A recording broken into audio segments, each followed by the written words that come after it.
राधे राधे मित्रों, कैसे हैं आप सब। तो एक और कहानी में लेकर आई हूँ महाभारत काल की। दोस्तों, महाभारत समय के हमें अनेकों कहानी और किस्से सुनने को मिलते हैं। उन्हीं में से एक कहानी में लेकर आई हूँ श्री हनुमान जी और भीम की। आखिरकार हनुमान जी ने क्यों दिए अपने शरीर के 3 बाल भीम को। चलिए दोस्तों, सुनते हैं ये इंटरेस्टिंग कहानी। उससे पहले दोस्तों प्लीज चैनल को सब्सक्राइब और लाइक और शेयर कर दीजिएगा। दोस्तों, महाभारत युद्ध के पश्चात जब पांडव युद्ध जीत गए तब हस्तिनापुर का राज्य पांडवों के अधीन हो गया था और धर्मराज युधिष्ठिर राजा बने थे।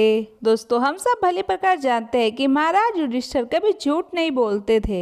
वे हमेशा न्याय और धर्म की प्रतिमूर्ति के रूप में माने जाते थे। उनके राज्य में सब कुशल मंगल था। समस्त हस्तिनापुर के निवासी आनंदमय जीवन व्यतीत कर रहे थे। कहीं कोई किसी प्रकार का दुख नहीं था। उसके पश्चात एक दिन नारद मुनि राजा युधिष्ठिर के पास आए और कहा कि महाराज युधिष्ठिर, आप यहाँ वैभवशाली जीवन जी रहे हैं, लेकिन स्वर्ग में आपके पिता बड़े दुखी हैं। यह बात सुनकर युधिष्ठिर बड़े दुखी हुए और उन्होंने नारद मुनि से पिता के दुखी होने का कारण पूछा। तब नारद मुनि ने उन्हें बताया कि महाराज पांडु का सपना था कि वो राज्य में एक राज सूर्य यज्ञ कराए, लेकिन वे अपने जीवन काल में ये नहीं कर पाए। इसी बात को लेकर वे बहुत दुखी है। जब युधिष्ठिर ने ये सब सुना तो उन्होंने अपने पिता की शांति के लिए राज सूर्य यज्ञ कराने का फैसला लिया। इस राज सूर्य यज्ञ में वो ऋषि मृगा पुरुष को बुलाना चाहते थे। ऋषि पुरुष मृगा भगवान शिव के परम भक्त थे। ऋषि पुरुष मृगा का ऊपर का हिस्सा पुरुष का था और नीचे का हिस्सा एक मृग यानी एक हिरण का था। इसी कारण उनका नाम पुरुष मृगा था। और ऋषि पुरुष मृगा को बुलाने के लिए युधिष्ठिर ने अपने छोटे भाई भीम को आज्ञा दी कि वह ऋषि पुरुष मृगा को ढूंढ कर लाए ताकि राज सूर्य यज्ञ संपन्न हो सके। भीम बड़े भाई की आज्ञा पाकर ऋषि पुरुष मृगा को ढूंढने चल दिए। ऋषि पुरुष मृगा को ढूंढते हुए भीम एक जंगल से गुजरने लगे। तब भीम को पवन पुत्र हनुमान दिखाई दिए, क्योंकि भीम भी पवन के पुत्र थे और श्री हनुमान जी भी पवन के पुत्र थे। इसके नाते भीम और श्री हनुमान जी दोनों भाई हुए। भीम ने हनुमान जी को प्रणाम किया। तब हनुमान जी ने अपने छोटे भाई को अपने शरीर के 3 बाल दिए और कहा, ये बाल तुमको मुसीबत से बचाने में मदद करेंगे। उसके पश्चात भीम ने हनुमान जी से आज्ञा ली और वे चल पड़े फिर से पुरुष मृगा को ढूंढने के लिए। काफी दूर भटकने के बाद भीम ने आखिरकार पुरुष मृगा को ढूंढ ही लिया। वो उस समय भगवान शिव का ध्यान लगाए बैठे थे।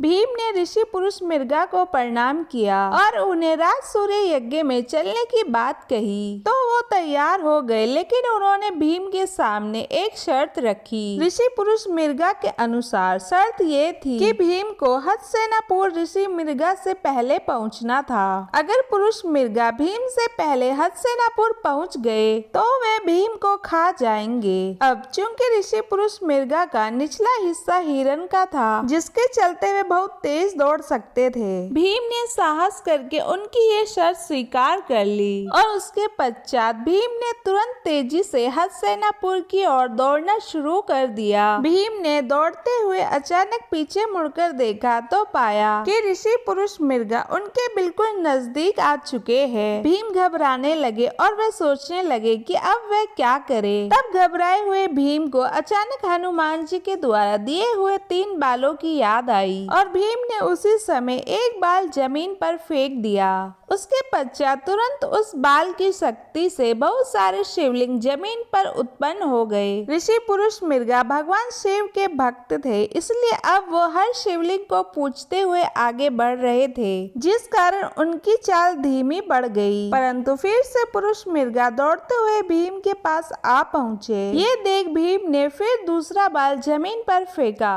तो फिर से बहुत सारे शिवलिंग जमीन पर उत्पन्न हो गए। इसी तरह भीम ने ऋषि पुरुष मृगा को पीछे रखने के लिए एक एक कर 3 बाल जमीन पर फेंक दिए। लेकिन जैसे ही भीम महल में घुसने ही वाले थे, तभी मृगा पुरुष ने उनके पांव पीछे की ओर खींच लिए और भीम के पांव महल से बाहर ही रह गए। अब पुरुष मृगा भीम को खाने के लिए जैसे ही आगे बढ़े तुरंत वहाँ राजा युधिष्ठिर और भगवान श्री कृष्ण आ गए। तब ऋषि पुरुष मृगा ने युधिष्ठिर से कहा कि अब आप ही न्याय करें। तब राजा युधिष्ठिर ने अपना फैसला सुनाया कि भीम के पांव ही महल से बाहर रहे थे, इसीलिए आप सिर्फ भीम के पैर खा सकते हैं। युधिष्ठिर के इस न्याय से पुरुष मृगा बेहद ही खुश हुए और खुश होकर उन्होंने भीम को जीवन दान दिया। उसके पश्चात मंगल पूर्वक राज सूर्य यज्ञ संपन्न हुआ और ऋषि पुरुष मृगा सबको आशीर्वाद देकर फिर से अपने रास्ते पर निकल पड़े। तो दोस्तों इस प्रकार की थी भगवान हनुमान के 3 बालों ने भीम की सहायता, जिसके चलते राज सूर्य यज्ञ संपन्न हुआ। तो दोस्तों कमेंट करके बताइएगा आपको कहानी कैसी लगी। चैनल को सब्सक्राइब कर दीजिएगा, लाइक और शेयर कर दीजिएगा दोस्तों।